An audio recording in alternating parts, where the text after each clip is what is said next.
नमस्कार। लॉकडाउन के समय में सभी ने महाभारत देखी होगी ना। रामायण भी देखी होगी और अभी तो कृष्णा भी चल रहा है, वो कृष्णा भी आपने देखा होगा। देखिए, महाभारत के विषय में मैंने भी पूरी महाभारत देखी। मेरी पहले महाभारत नहीं देखी हुई थी, मैंने फर्स्ट टाइम महाभारत को देखा है। मैंने सोचा कि महाभारत और गीता एक ही चीज होगी, लेकिन बाद में पता लगा कि गीता अलग है और महाभारत अलग है। यानी कि दोनों एक अलग चीज है। गीता के अंदर कृष्ण के उपदेश हैं और महाभारत है वो एक अलग है। वो शुरू से लेकर के लास्ट तक का पूरा जो जो जो जो है वो महाभारत है। और उसका एक पार्ट जो कि महत्वपूर्ण पार्ट है वो है गीता। हमने जो महाभारत देखी उस महाभारत के अंदर काफी चीजें, नई चीजें सीखने को मिली और हमने पूरे युग को देख लिया। मैंने एक पूरे युग को देखा और पूरे युग को जो वास्त तरीके से देखा तो पूरी चीजें क्लियर हुई कि किस तरीके से हमारी जिंदगी में भी उसी तरीके के लोग आसपास हैं। हमारे घर में भी हैं, हमारे आस पड़ोस में भी हैं, हमारे बिजनेस में भी हैं और हमारे समाज में भी हैं, हमारे देश में भी हैं। उन लोगों में सभी तरीके के लोग हैं। महाभारत में सभी तरीके के लोग थे, अच्छे भी थे, बुरे भी थे, कम अच्छे भी थे, कम बुरे भी थे, सब तरीके के लोग थे। तो हमें ये चीज देखने को मिली। मैंने मेरी जिंदगी में ये सोचा, मैंने मेरे लिए ये सोचा कि यार कहीं हमारी लाइफ में तो कहीं कोई शकुनी जैसे लोग नहीं है क्या? हमारे परिवार में, हमारे समाज में, हमारे बिजनेस में शकुनी जैसे लोग तो नहीं पनप रहे क्या? ऐसे लोग तो नहीं है जो हमारे माइंड को अलग दिशा में लेके जा रहे हैं, जो गलत दिशा में लेके जा रहे हैं, जो हमारे माइंड को गलत नरिश कर रहे हैं? और वाकई में मैंने पाया कि वाकई में मेरी जिंदगी में भी वैसे लोग हैं।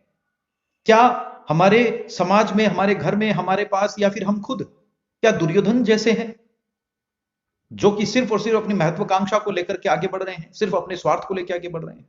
क्या हमारे जो बुजुर्ग हैं क्या वो धृतराष्ट्र जैसे हैं, या फिर हम या हमारे आसपास के लोग धृतराष्ट्र जैसे हैं जो सिर्फ और सिर्फ अपनी महत्वाकांक्षा और स्वार्थ को लेकर के आगे बढ़ना चाह रहे हैं?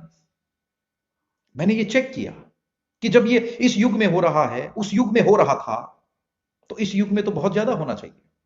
और वाकई में एक महाभारत ने एक पूरी चीजें, पूरा पर्दा हटा दिया आंखों के सामने से कि किस तरीके से एक जीवन शुरू होकर के मृत्यु तक जब तक पहुंचता है तब तक कितने शकुनी इस जीवन पर्यंत में मिलते हैं, कितने दुर्योधन मिलते हैं, कितनी गांधारी मिलती हैं, कितने धृतराष्ट्र मिलते हैं, कितने भीष्म मिलते हैं, कितने अर्जुन मिलते हैं, कितने युधिष्ठिर मिलते हैं, कितने भीम मिलते हैं। बहुत गजब चीज थी जो कि देखने को और सुनने को मिली। और वाकई में इससे एक नया दृष्टिकोण, एक क्लियर दृष्टिकोण बना। और महाभारत को देखने के बाद वाकई में ऐसा लगा कि हम लोग क्या वास्तव में धर्मगत आचरण कर रहे हैं? क्या हम वास्तव में हम ये समझ पा रहे हैं कि हम उस ईश्वर का अंश हैं, उस भगवान का अंश हैं? हमें कुछ समय के लिए तो याद आता है लेकिन उसके बाद में हम भूल जाते हैं। लेकिन जो गीता के अंदर श्री कृष्ण ने जो उपदेश दिए थे, यदि उन उपदेशों को वास्तव में सुना जाए और ध्यान से उनको समझा जाए तो हकीकत में हम बहुत सारी परेशानियों से अपने आप ही दूर हो जाएंगे।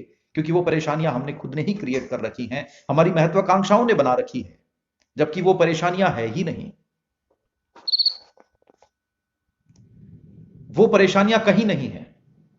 वो परेशानियां सिर्फ और सिर्फ हमारी सोच ने बना रखी है।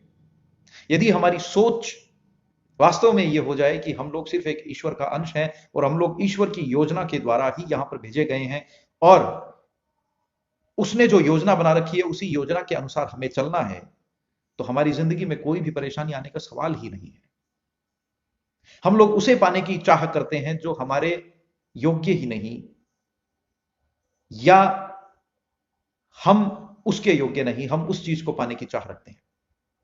और यही चाह हमें गलत रास्ते की तरफ भी ले जाती है, टेंशन की तरफ ले जाती है, चिंता की तरफ ले जाती है।